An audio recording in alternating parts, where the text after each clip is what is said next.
ਅੱਜ ਦੇ ਸਮੇਂ ਅੰਦਰ ਅਸੀਂ ਅਜੂਨੀ ਅਤੇ ਸਹਿਬੰਗ ਦੇ ਸੰਬੰਧ ਵਿੱਚ ਕੁਝ ਵਿਚਾਰ ਕਰਨ ਦਾ ਯਤਨ ਕਰਨਾ ਹੈ। ਸਤਿਗੁਰੂ ਗੁਰੂ ਨਾਨਕ ਦੇਵ ਜੀ ਇਹ ਨਿਰਣਾ ਕਰ ਰਹੇ ਹਨ ਕਿ ਵਾਹਿਗੁਰੂ ਅਕਾਲ ਪੁਰਖ ਇੱਕ ਹੈ, ਵਿਆਪਕ ਹੈ, ਉਸ ਦੀ ਹੋਂਦ ਸਦੀਵੀ ਹੈ। ਕਿਉਂਕਿ ਉਹ ਸਿਰਫ ਇੱਕ ਹੀ ਹੈ, ਇਸ ਵਾਸਤੇ ਉਸ ਨੂੰ ਕੋਈ ਖਤਰਾ ਨਹੀਂ। ਉਹ ਨਿਰਭਉ ਹੈ, ਨਿਰਵੈਰ ਹੈ, ਇੱਕ ਹੋਣ ਕਰਕੇ। ਤੇ ਫਿਰ ਸਤਿਗੁਰੂ ਕਹਿੰਦੇ ਨੇ ਉਹਦੀ ਜਿਹੜੀ ਹਸਤੀ ਹੈ ਉਹ ਕਾਲ ਰਹਿਤ ਹੈ। ਇਸੇ ਗੱਲ ਨੂੰ ਨਿਸ਼ਚਿਤ ਕਰਨ ਲਈ ਇਸ ਤੋਂ ਅਗਲਾ ਸ਼ਬਦ ਸਤਿਗੁਰੂ ਜੀ ਨੇ ਵਰਤਿਆ ਹੈ ਅਜੂਨੀ। ਆਮ ਤੌਰ ਤੇ ਖਿਆਲ ਕੀਤਾ ਜਾਂਦਾ ਹੈ, ਸਮਝਿਆ ਜਾਂਦਾ ਹੈ, ਔਰ ਅਜੇ ਤੱਕ ਵੀ ਲੋਕ ਇਹ ਗੱਲ ਕਹਿੰਦੇ ਨੇ ਕਿ ਪ੍ਰਮਾਤਮਾ ਨੇ ਜਨਮ ਲਿਆ ਹੈ। ਕਈ ਵਾਰੀ ਕਈਆਂ ਮਨੁੱਖਾਂ ਦੇ ਸੰਬੰਧ ਵਿੱਚ ਐਸਾ ਕਹਿ ਦਿੱਤਾ ਜਾਂਦਾ ਹੈ ਕਿ ਇਹ ਤੇ ਰੱਬ ਹੀ ਰੂਪ ਧਾਰ ਕੇ ਆ ਗਿਆ।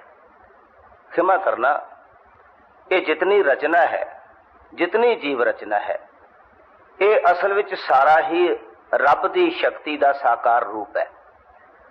ਕੋਈ ਐਸੀ ਚੀਜ਼ ਨਹੀਂ ਜਿੱਥੇ ਰੱਬ ਦੀ ਆਪਣੀ ਸੱਤਾ ਨੇ ਰੂਪ ਨਾ ਧਾਰਿਆ ਹੋਵੇ। ਲੇਕਿਨ ਅਸੀਂ ਇਹ ਨਿਸ਼ਚਿਤ ਨਹੀਂ ਕਰ ਸਕਦੇ ਕਿ ਆਹ ਜਿਹੜਾ ਫਲਾਣਾ ਸਰੂਪ ਹੈ ਇਹ ਪੂਰਨ ਦਾ ਪੂਰਨ ਰੱਬ ਹੈ। ਜੇ ਅਸੀਂ ਕਹੀਏ ਨਾ ਵੀ ਰੱਬ ਕਿਸੇ ਇੱਕ ਵਜੂਦ ਵਿੱਚ, ਕਿਸੇ ਇਸ ਇੱਕ ਸਰੀਰ ਦੇ ਅੰਦਰ ਹੈ, ਤਾਂ ਫਿਰ ਬਾਕੀ ਸਰੀਰਾਂ ਵਿੱਚ ਕੀ ਹੋਏਗਾ? ਗੁਰਮਤ ਇਹ ਮੰਨਦੀ ਹੈ ਕਿ ਪ੍ਰਮਾਤਮਾ ਦੀ ਸੱਤਾ, ਸ਼ਕਤੀ, ਜੋਤ ਸਰਬ ਵਿਆਪੀ ਹੈ, ਪਰ ਇਹ ਨਹੀਂ ਮੰਨਦੀ ਕਿ ਪ੍ਰਮਾਤਮਾ ਦਾ ਜਿਹੜਾ ਰੂਪ ਹੈ ਕਿਸੇ ਇੱਕ ਸਰੂਪ ਦੇ ਅੰਦਰ, ਕਿਸੇ ਇੱਕ ਹਸਤੀ ਅੰਦਰ, ਕਿਸੇ ਇੱਕ ਸਰੀਰ ਦੇ ਅੰਦਰ ਪ੍ਰਵੇਸ਼ ਕਰ ਗਿਆ ਤੇ ਬਾਕੀ ਸਰੀਰਾਂ ਵਿੱਚ ਹੈ ਨਹੀਂਗਾ। ਇਸ ਕਰਕੇ ਸ੍ਰੀ ਗੁਰੂ ਗ੍ਰੰਥ ਸਾਹਿਬ ਜੀ ਦੇ ਅੰਦਰ ਬਾਰ-ਬਾਰ ਇਹ ਗੱਲ ਸਾਨੂੰ ਚੇਤੇ ਕਰਾਈ ਗਈ ਹੈ ਕਿ ਪ੍ਰਮਾਤਮਾ ਸਰਬ ਵਿਆਪੀ ਹੈ, ਉਹ ਕਿਸੇ ਇੱਕ ਸਰੂਪ ਵਿੱਚ ਢਲਿਆ ਹੋਇਆ ਨਹੀਂ। ਇਸੇ ਕਰਕੇ ਸਤਿਗੁਰੂ ਸੱਚੇ ਪਾਤਸ਼ਾਹ ਕਹਿੰਦੇ ਨੇ ਕਿ ਅਸੀਂ ਇਹ ਖਾਸ ਤੌਰ ਤੇ ਨਹੀਂ ਆਖ ਸਕਦੇ ਕਿ ਪ੍ਰਮਾਤਮਾ ਨੇ ਕਿਸੇ ਰੂਪ ਦੇ ਅੰਦਰ ਜਨਮ ਲਿਆ ਹੈ, ਕਿਸੇ ਮਾਂ ਦੀ ਕੁੱਖ ਤੋਂ ਜੰਮਿਆ ਹੈ। ਲੋਕਾਂ ਦੇ ਅੰਦਰ ਐਸੇ ਖਿਆਲ ਪ੍ਰਚਲਿਤ ਰਹੇ ਨੇ, ਔਰ ਅਵਤਾਰਾਂ, ਪੈਗੰਬਰਾਂ ਦੇ ਸੰਬੰਧ ਵਿੱਚ ਲੋਕਾਂ ਨੇ ਇਸ ਗੱਲ ਦੀ ਚਰਚਾ ਕੀਤੀ ਹੈ। ਤੇ ਸਤਿਗੁਰੂ ਕਹਿੰਦੇ ਨੇ ਕਿ ਜੇ ਪ੍ਰਮਾਤਮਾ ਜੰਮਿਆ ਤਾਂ ਇਹਦਾ ਮਤਲਬ ਹੈ ਕਿ ਉਹ ਹੌਲੀ ਹੌਲੀ ਫਿਰ ਪ੍ਰਫੁੱਲਤ ਵੀ ਹੋਇਆ, ਵਧਿਆ ਵੀ, ਤੇ ਫਿਰ ਉਹਦੀ ਸ਼ਕਤੀ ਖਤਮ ਵੀ ਹੋਈ। ਜਿਹੜਾ ਜੰਮੇਗਾ ਉਸ ਦਾ ਮਰਨਾ ਵੀ ਲਾਜ਼ਮੀ ਹੈ, ਉਹਦਾ ਖਤਮ ਹੋਣਾ ਵੀ ਲਾਜ਼ਮੀ ਹੈ। ਇਸੇ ਕਰਕੇ ਸ੍ਰੀ ਗੁਰੂ ਗ੍ਰੰਥ ਸਾਹਿਬ ਜੀ ਦੇ ਅੰਦਰ ਬਾਰ-ਬਾਰ ਇਸ ਗੱਲ ਦੀ ਚਰਚਾ ਕੀਤੀ ਗਈ ਹੈ ਕਿ ਪ੍ਰਮਾਤਮਾ ਜਿਹੜਾ ਹੈ ਉਹ ਜਨਮ ਮਰਨ ਵਿੱਚ ਨਹੀਂ ਆਉਂਦਾ। ਇੱਕ ਸ਼ਬਦ ਕਬੀਰ ਜੀ ਦਾ ਤੁਹਾਡੇ ਨਾਲ ਸਾਂਝਾ ਕਰਦਾ ਹਾਂ। ਲੋਕਾਂ ਨੇ ਕਿਹਾ ਵੀ ਸ਼੍ਰੀ ਕ੍ਰਿਸ਼ਨ ਭਗਵਾਨ ਨੇ, ਰੱਬ ਹੈ। ਇੱਥੋਂ ਤੱਕ ਲੋਕਾਂ ਨੇ ਕਿਹਾ ਵੀ ਪ੍ਰਮਾਤਮਾ ਹੈ। ਹੁਣ ਵੀ ਕਈਆਂ ਲੋਕਾਂ ਨੂੰ ਭਗਵਾਨ ਕਹਿਣ ਦਾ ਮਨੁੱਖ ਨੇ ਯਤਨ ਕੀਤਾ ਹੈ। ਇਹ ਤੇ ਅਸੀਂ ਮੰਨ ਸਕਦੇ ਹਾਂ ਕਿ ਉਸ ਦੇ ਅੰਦਰ ਪ੍ਰਮਾਤਮਾ ਦੀ, ਭਗਵਾਨ ਦੀ, ਰੱਬ ਦੀ ਹੀ ਸੱਤਾ ਕੰਮ ਕਰਦੀ ਹੈ। ਲੇਕਿਨ ਇਹ ਕਹੀਏ ਵੀ ਉਹ ਸਾਰੀ ਦੀ ਸਾਰੀ ਸ਼ਕਤੀ ਰੱਬ ਹੈ, ਇੱਥੇ ਹੀ ਸਾਰੀ ਸ਼ਕਤੀ ਖਤਮ ਹੋ ਗਈ ਹੈ, ਤਾਂ ਫਿਰ ਅਸੀਂ ਇਹ ਵੀ ਮੰਨਣਾ ਪਏਗਾ ਸਾਨੂੰ ਕਿ ਜੇ ਉਹ ਬੰਦਾ ਗੁਜ਼ਰਦਾ ਹੈ, ਖਤਮ ਹੁੰਦਾ ਹੈ, ਤਾਂ ਫਿਰ ਭਗਵਾਨ ਵੀ ਮਰ ਗਿਆ। ਇਸ ਕਰਕੇ ਕਬੀਰ ਸਾਹਿਬ ਕਹਿੰਦੇ ਨੇ ਕਿ ਸ਼੍ਰੀ ਕ੍ਰਿਸ਼ਨ ਚੂੰਕਿ ਨੰਦ ਦੇ ਸੁਪੁੱਤਰ ਸੀਗੇ, ਤੇ ਉਹ ਕਹਿੰਦੇ ਨੇ ਵੀ ਇੱਕ ਪ੍ਰਾਣੀ ਜਿਹੜਾ 84 ਲੱਖ ਜੋਨਾਂ ਦੇ ਚੱਕਰ ਵਿੱਚ ਘੁੰਮਦਾ ਫਿਰਦਾ ਹੈ, ਜੰਮਦਾ ਫਿਰਦਾ ਹੈ, ਮਰਦਾ ਫਿਰਦਾ ਹੈ, ਉਸ ਪ੍ਰਾਣੀ ਦੇ ਪੁੱਤਰ ਨੂੰ ਤੁਸੀਂ ਕਹਿੰਦੇ ਹੋ ਵੀ ਇਹ ਰੱਬ ਹੈ।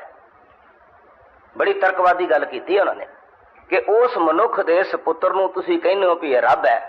ਤਾਂ ਇਹ ਦੱਸੋ ਪਹਿਲੇ ਕਿ ਉਹ ਮਨੁੱਖ ਵੱਡਾ ਹੋਇਆ ਕਿ ਉਹਦੇ ਘਰ ਜਿਹੜਾ ਪੁੱਤਰ ਪੈਦਾ ਹੋਇਆ ਉਹ ਵੱਡਾ ਹੋਇਆ? ਜੇ ਉਹ ਪੁੱਤਰ ਭਗਵਾਨ ਹੈ ਤਾਂ ਉਹਦਾ ਬਾਪ ਕੀ ਹੋਇਆ?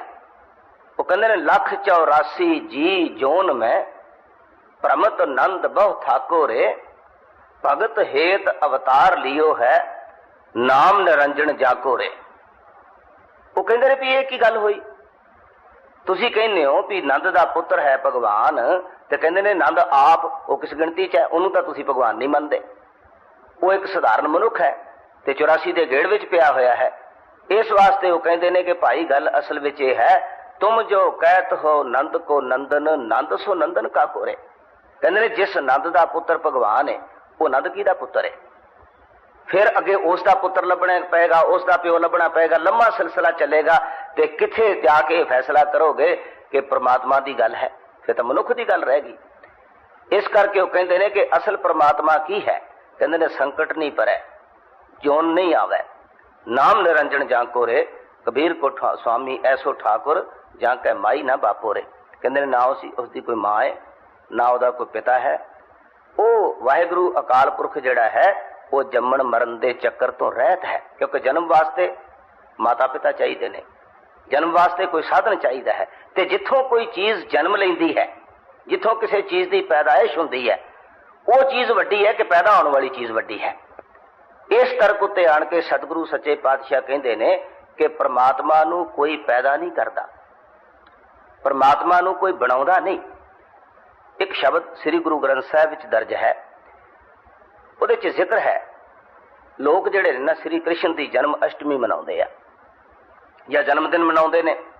ਤੇ ਕਈ ਥਾਵਾਂ ਤੇ ਇਸ ਤਰ੍ਹਾਂ ਕਰਦੇ ਆ ਵੀ ਇੱਕ ਕਚਰਾ ਲੈ ਕੇ, ਖਰਬੂਜ਼ਾ ਲੈ ਕੇ ਜਾਂ ਕੋਈ ਇਸ ਤਰ੍ਹਾਂ ਦਾ ਫਲ ਲੈ ਕੇ ਉਹਦੇ ਵਿੱਚ ਛੋਟੀ ਜੀ ਮੂਰਤੀ ਪਾਉਂਦੇ ਆ, ਫਿਰ ਉਸ ਸਮੇਂ ਉੱਤੇ ਉਹਦੇ ਚ ਉਹ ਮੂਰਤੀ ਕੱਢਦੇ। ਐਸਾ ਵੀ ਕਰਦੇ ਆ ਲੋਕ, ਕਈਆਂ ਤਰੀਕਿਆਂ ਨਾਲ ਕਰਦੇ ਆ। ਤੇ ਕਹਿੰਦੇ ਨੇ ਵੀ ਅੱਜ ਦੇ ਦਿਨ भगवान ने जन्म लिया, यानी कि भगवान की भी रब की भी डेट ऑफ बर्थ निश्चित है कि इस वक्त उसने जन्म लिया। तो यह मतलब है कि वक्त भी भगवान तो पहले सी, ख्याल रखना।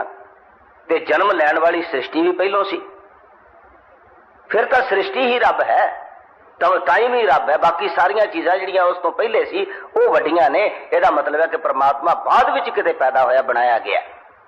लेकिन ये गल सिद्धांतिक तौर पर पूरी नहीं उतरती। इस करके गुरु साहब कहते हैं सगली थीत पास डार राखी। कहते हैं सारिया थितां जिहड़ियां ने वो बाकी दियां कट दित्तियां। एकम दूज तीज क्योंकि 15 थितां मन्नियां ने वधी दियां सूदी दियां। पुराना कैलेंडर का हिसाब है, इहदे कोई सिख धर्म इस गल उत्ते खड़ा नहीं भी ये कोई बड़ियां पवित्र चीज़ां ने। ये समय नूं गिणती, समय की गिणती रखण वास्ते, दिनां दा हिसाब किताब रखण लई एक कैलेंडर सिस्टम है पुराना, और गुरमत ने सिर्फ उस कैलेंडर सिस्टम नूं वरतिया। पर असीं भुलेखे च पै गए हैं। असीं इस करके पंचमी, एकादशी, द्वादशी, पूर्णमासी, मसिया इहदे च उलझ गए। असीं समझिया गुरु साहब ने खरे इन्हां दी महानता उस तरह मन्नी है जिस तरह ज्योतिष शास्त्र वाले दूजे मनते हैं। नहीं, सिर्फ कैलेंडर का प्रयोग होया। जिस तरह हुण अज मैं कहना कि सारी दुनिया ईसाई बन गई है, क्योंकि सारे ही जिहड़े ने जिहड़ा ईसाई कैलेंडर वरतदे आ। हुण जे असीं जनवरी फरवरी या तरीकां इन्हां दीयां वरतदे तां असीं ईसाई तां नहीं हो गए। ये तां समय नूं मिणन दा एक साधन है। मुसलमान जिहड़े ने अपने ढंग नाल वरतदे आ, दूजे अपने ढंग नाल वरतदे ने। हिंदुस्तान विच ही 3-4 किस्म के कैलेंडर चलदे आ और वख-वख मत मतांतरां नाल उन्हां दा संबंध है। इसका मतलब कोई पूजा नहीं। जिहड़े लोग उहनूं प्रयोग विच लिआउंदे ने वो कोई ये नहीं भी उन्हां दे इष्ट नूं मन्नण लग पए ने जां उसदी पूजा दे ढंग नूं मन्नण लग पए ने। उस वेले ये बिक्रमी कैलेंडर चालू सी जदों गुरु साहब ने संसार दे अंदर प्रवेश कीता, और उही प्रधान सी समाज दे अंदर। दूसरा कैलेंडर सी मुसलमानां दा, ते गुरु साहब ने इस विक्रमी कैलेंडर नूं जिहड़ा आम प्रचलित सी वरतों विच लिआंदा है। ते असीं समझ लिया अजे भी लोकां 'च भुलेखा है कि शायद गुरु साहब भी इन्हां कोई दिनां नूं चंगा माड़ा समझ के ते इन्हां दी गल करदे। हालांकि बाणी विच इन्हां चीज़ां नूं जगह जगह ते कंडेम कीता गया। तो खैर एक वखरा मजमून है। मैं जिक्र कर रहा सा कि सतगुरु कहते ने सगली थीत पास डार राखी, कि सारियां थितां एक पासे कर दित्तियां। ते कहंदे आ कि अष्टम थीत गोबिंद जन्मासी, कि 8वीं थित नूं परमात्मा पैदा होया, रब जम्मिया। परम भूले नर करत कचरायण, जन्म मरण ते रहत नारायण। कहंदे ने भरम विच भुले हुए मनुख जिहड़े ने वो कचरायण करदे ने, ते परमात्मा नूं कहंदे ने भी जम्मिया इहदे चों पैदा होया। परम भूले नर करत कचरायण, जन्म मरण ते रहत नारायण। सतगुरु कहते हैं कि जन्म ना मरै, आवे ना जाए। इस तो पहले वो जिक्र करते हैं, कहते हैं सकल अपराध देह लोरोनी, क्योंकि फिर उन्होंने भंगूड़े च पा के ना, भंगूड़े च पा के फिर उन्होंने हूटे देंदे आ कि भगवान नूं असीं खिडा रहे हैं। तो जिहड़ा भगवान साडे हत्थां च खेडदा है, भगवान किदां होऊगा? वो तो फिर साडे हत्थ दा खिडौना हो गया ना, वो तो गल ही कुछ नहीं। कहते ने कि सगल अपराध देह लोरोनी, सो मुख जलो जित कहे ठाकुर जोनी। कहते तेरा मुंह सड़ क्यों नहीं जाता, तेरा वो मुंह सड़ क्यों नहीं जाता जिस मुंह नाल इंसान तू कहना भी रब ने जन्म लिया, हुण भी जे ये शब्द गुरु ग्रंथ साहिब विच दर्ज हुंदियां होया और साडे मूल मंत्र विच अजूनी दा सिद्धांत कायम हुंदियां होया, जे अज भी कोई सिख गुरु ग्रंथ साहिब दा जिहड़ा उपासक है वो कहंदा भी फलाने बंदे ने फलाना बंदा जिहड़ा उहदे च रब ने जन्म लिया, तां मैं समझदा भी वो सिखी ख्यालों तो बहुत दूर है और ओदी सिखी कल्पना बिल्कुल है ही नहीं। उन्होंने पता ही नहीं कि सिख मत की है। इहो गल्लां रोकण वास्ते सतगुरु सच्चे पातशाह जी ने ख्याल रखना 10 गुरुआं विच गुरु नानक साहब की जोत वरती है ते गुरु साहिबान ने हमेशा सिखां नूं ये बार बार एहसास दवाया, क्योंकि बंदे की तो आदत सी, जिस समाज में वो आए उत्थे ते आदत सी कि माड़ा जिहा कोई बंदा संत साध बनया नजर आया, कोई रब की गल करन वाला, तो उन्होंने रब रूप भगवान समझ के पूजन लग पे लोकी कई किस्म के भगवान लोगों ने बनाए हुए सी। ते गुरु साहब ने बार बार लोगों को ताड़ना की कि देखो भाई असीं तां रब की गल करन वाले हाँ, परमात्मा ने सानू अपना सुनिया देण लई संसार विच भेजिया, साडी ड्यूटी लाई है, ते असीं रब नहीं हाँ। कोई बंदा थोड़ा जिहा रब की गल करन वाला, परमात्मा की गल करन वाला, थोड़ा जिहा बाणी कीर्तन करन वाला अपनी दुकान खोल के बह जाता, कहता मैं तो रब बन गया। तो कैसा अजीब सिलसिला है कि वो कहते आओ तुहानू निरंकार विखाईए। मैं हसदा कदे कदे भी जिहड़ा है ही निरंकार उन्होंने विखाओगे कि किड्डा झूठ है। कहते हो भी निरंकार विखाईए, तो निरंकार का मतलब है जिहदा आकार कोई नहीं। निरंकार का अर्थ है जिन्होंने वेख्या नहीं जा सकता। और लोग कैसे ने कि कतारां बन बन के मगर तुरे ने भी रब वेखण चले हैं, भी वो कहते ने निरंकार है, तो निरंकार विखाया किवें जा सकता है। पर मनुख जिहड़ा ना ये अज्ञानता दे वस विच है, और सतगुरु सच्चे पातशाह ने इसे वास्ते सिख नूं ज्ञानवान बनने की सिक्ख्या दी है। और इहो कारण सी भी गुरु साहब ने शब्द नूं गुरु कहा, किसी मूर्ति तस्वीर बुत किसी आकार नूं गुरु नहीं आख्या, शब्द नूं गुरु आख्या, क्योंकि शब्द का सीधा संबंध ज्ञान नाल है, ताकि सिख जिहड़े सन वो ज्ञानवान हो जान। तो सतगुरु कहते हैं कि परमात्मा जिहड़ा है वो अजूनी है, वो जम्मण मरण विच नहीं आउंदा, किसी दी कुख तो वो जन्म नहीं लैंदा। इस करके सतगुरु सच्चे पातशाह ने सिख नूं ये गल समझा दी कि भाई परमात्मा नूं किसी इस एक आकार किसी एक स्वरूप दे अंदर नहीं ढालिया जा सकता। लोगों ने कहा जगन्नाथ चले गए सतगुरु, जग बड़ी प्रसिद्ध वार्ता है, तो लोग कहने लगे भी ये जिहड़ी मूर्ति है ये जगन्नाथ है, हालांकि वो श्री कृष्ण की उपासना की मूर्ति है। लंबी कहानी है, हाथ है नहीं उहदे, पैर है नहीं, जिवें पिंगला हुंदा है। ते सतगुरु सच्चे पातशाह कहन लगे आखन लगे भाई ये पत्थर जगत का नाथ किवें हो सकता है, ये किवें जगत का नाथ हो सकता है। जगत का नाथ इन्ना लूला डंगड़ा इन्ना स्थिर इन्ना अचेत किदा हो सकता है। जगत का नाथ जिहड़ा है वो ते भाई सब में जोत जोत है सोए, तिसदा चानण सब में चानण होए। ते बड़ी अजीब गल है कि लोग इस शब्द का आसरा लैके ते आरतियां उतारी जा रहे हैं, हालांकि इस शब्द विच आरती रीत का बिल्कुल खंडर है, विरोध है, लेकिन इसे शब्द नूं लोकी मंडन विच वरत रहे हैं। कारण की है? कारण वही है कि सिख ने इस बाणी नूं समझण वाले पासे ध्यान ही नहीं दिता। जे वो इस बाणी नूं समझण वाले पासे ध्यान देवे तो उसनूं इस गल की समझ पै सकती है कि परमात्मा के संबंध विच मैं इस तरह की चर्चा नहीं कर सकता कि परमात्मा जन्म लैंदा है, उसकी कोई मूर्ति है, उसकी कोई शक्ल सूरत है, वो वाधा घटता है, उसनूं मैं इन्हां अखां नाल सामने रख के मूर्ति बना के देख सकता हाँ। ये सारियां गल्लां सिख दे दिमाग विचों निकल सकदियां ने जे वो ये ध्यान रखे। इस वास्ते सतगुरु सच्चे पातशाह ने कहा कि परमात्मा अजूनी है। फिर लोगों ने सवाल किया जी परमात्मा फिर आ कित्थों गया? ये याद रखना, अकाल मूर्त करता पुरख ये असल च लफ्ज वखरे वखरे ने, लेकिन इन्हां दे आपस विच भाव जिहड़े ने वो सांझे ने।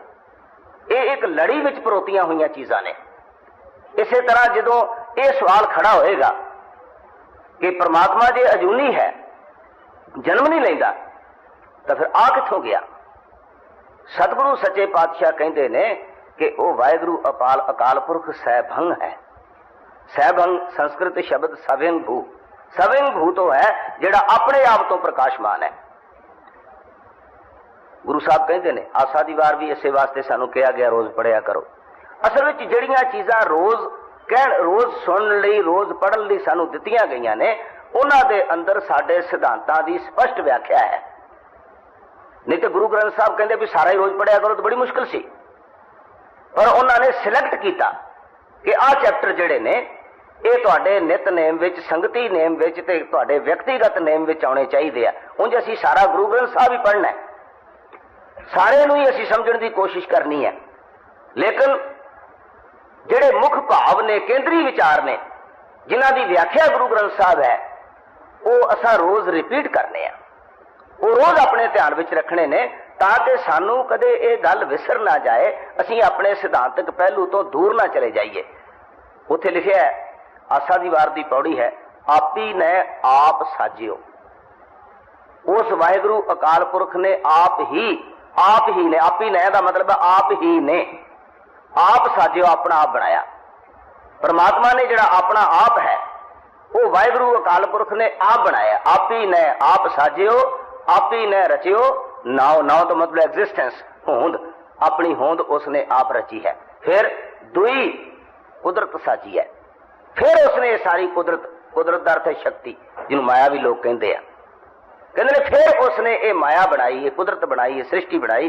पहलों उन्हें अपना आप प्रकाशमान किया, फिर कई थां ते सवाल आता भी कदों किया, किथे किया, किस रूप विच किया। यदा गुरु ग्रंथ साहब के अंदर बड़ियां थावां ते जवाब है। सतगुरु कहते हैं प्रश्न ऐसा है कि ये संबंध में सानू सोचने की कोई लोड़ नहीं, क्योंकि ये गल कोई नहीं दस सकता। पिता का जन्म के जाने पूत, सगल परोई अपने सूत। जिसने ये सारी सृष्टि अपनी मर्यादा विच बन्नी है, उहदे संबंध में असीं नहीं दस सकते कि वाहिगुरु अकाल पुरख कदों बनया, किस तरह बनया। और गुरु साहब तो कहते हैं भी इस गल की भी चिंता करने की लोड़ नहीं कि परमात्मा ने सृष्टि कदों बनाई। जपजी सारे सब्जैक्ट अगे चल के आउणगे, क्योंकि सतगुरु कहते हैं कि साडा काम है उहदी भगती करनी, उहदा नाम जपना, उहदे नाल आपां जोड़न की कोशिश करनी। साडा धर्म सिर्फ इतना है, साडा धर्म ये नहीं कि असीं उहदा जम्मण मरण लभदे रहिए, पता करते रहिए कि वह वाहिगुरु अकाल पुरख कित्थे खत्म हुंदा है। भाई गुरदास साहब ने एक गल कही है। भाई साहब कहते हैं कई लोग परमात्मा का अंत लभण की सोचते हैं, पता करने का यत्न करते भी कित्थों शुरू होया है, कित्थे यह सिलसिला खत्म होगा। कई लोगों ने इस पासे अपनी मगज पच्ची करने की कोशिश की है। भाई गुरदास कहते हैं, कहते ने ओड़क भाल ना ओड़क पाया। ओड़क का मतलब है एंड, अंत, किसी का हिसाब किताब लाना भी कित्थों शुरू होता है, कित्थे खत्म होता है। वो कहते हैं कि कई लोगों ने उस परमात्मा का अंत लभण की कोशिश की, या वह जम्मण, वह मरण, वह हिसाब किताब लाने का यत्न किया। कहते ने ओड़क भाल ना ओड़क पाया। कहते जिहड़े भालते सी उन्हां दा अंत हो गया, उन्हां नूं अखीर नहीं लभा। ओड़क भालण गए से फिर ना आया। कहते ने जिहड़ा उहदा अंत लभण गए ना, वो मुड़ के वापस नहीं आए। एक विचारवान ने इस गल नूं सरल करदिया होया एक मिसाल दिती है। असीं सारे जानते समुद्र विचों लूण पैदा हुंदा है। वो कहते ने भी समुद्र चों पैदा हुए लूण का एक पुतला, बुत आकार, उन्हें सोचा कि मैं इस समुद्र की गहराई ते लभा, इस समुद्र की डूंघाई लभा जिथों मैं पैदा होया, यदि मैं डूंघाई ते वेखा भी किन्नी क है। कहते ने लूण का जिहड़ा पुतला है वो समुद्र की डूंघाई लभण वास्ते विच उतरिया, तो नतीजा की होया भी आप ही खुर गया, आप ही खत्म हो गया। वो कहते इसे तरह असीं उस अथाह शक्ति विचों एक किणका मात्र हाँ, जदों असीं इस भाल विच तुरांगे असीं खत्म हो जावांगे। इस करके सतगुरु सच्चे पातशाह ने इहो जे दृष्टांत, इहो जिहियां मिसालां दे के ते सिख नूं इह गल कही है कि तूं वाहिगुरु अकाल पुरख दी एक हस्ती नूं मन के ते ओदी भगती वाला मार्ग अख्तियार करना है। तू वाहिगुरु नूं अपने हथ दा खिडौना नहीं समझना, ते यह नहीं समझना भी वह किसी गर्भ विचों पैदा हुंदा है, कोई मां उहनूं जन्म दिंदी है। लोकां ने तो ऐसा किया, भी मछली का भी अवतार बनाया, सूर का अवतार बना दिता, मच्छ कच्छ हो बराह कई किस्म के 24 अवतार मिल ले तो क्या भी ये भी रब का अवतार है, आ भी रब का अवतार है, आ भी रब का अवतार है। पर सतगुरु सच्चे पातशाह कहते ने कि वो जिहड़ा परमात्मा है वो तो भाई अजोनी है, वो किसी दे गर्भ विचों जन्म नहीं लैंदा। संसार दे अंदर परमात्मा की होंद शक्ति करके सत्ता करके फैली हुई है, किसी आकार करके नहीं फैली हुई। इस करके ये आकार खत्म भी हो जाएगा तो भी परमात्मा रहेगा। जो ये आकार नहीं सी तदों भी परमात्मा सी, ते जदों ये नहीं रहेगा उदों भी परमात्मा होएगा। परमात्मा ने ये सृष्टि, ये आकार, ये रचना कई बारी बनाई है, कई बारी ढा दी है और कई बारी बनाएगा, कई बारी ढा देगा। ये उसकी सृष्टि का चक्कर जिहड़ा है ये उसकी मर्जी नाल जदों दा चित चाहुंदा चला दिंदा, जदों दा चित चाहुंदा वो इनू खत्म कर दिंदा है। तो जे असीं इस चिंता विच रहीए, क्योंकि आम तौर पर मनुख ये सवाल करता है, कहंदा तू रब देखिया, जिहड़ा कोई रब दीयां गल्लां करे ते सवाल कर लैंदे लोकी आण के, तू रब देखिया। उसदा मतलब वो की चाहुंदा है? वो चाहुंदा कि रब की कोई मूर्त, रब का कोई खास आकार जिहड़ा है वो मेरी नज़र विच आउणा चाहीदा ते मैनू कोई विखावे।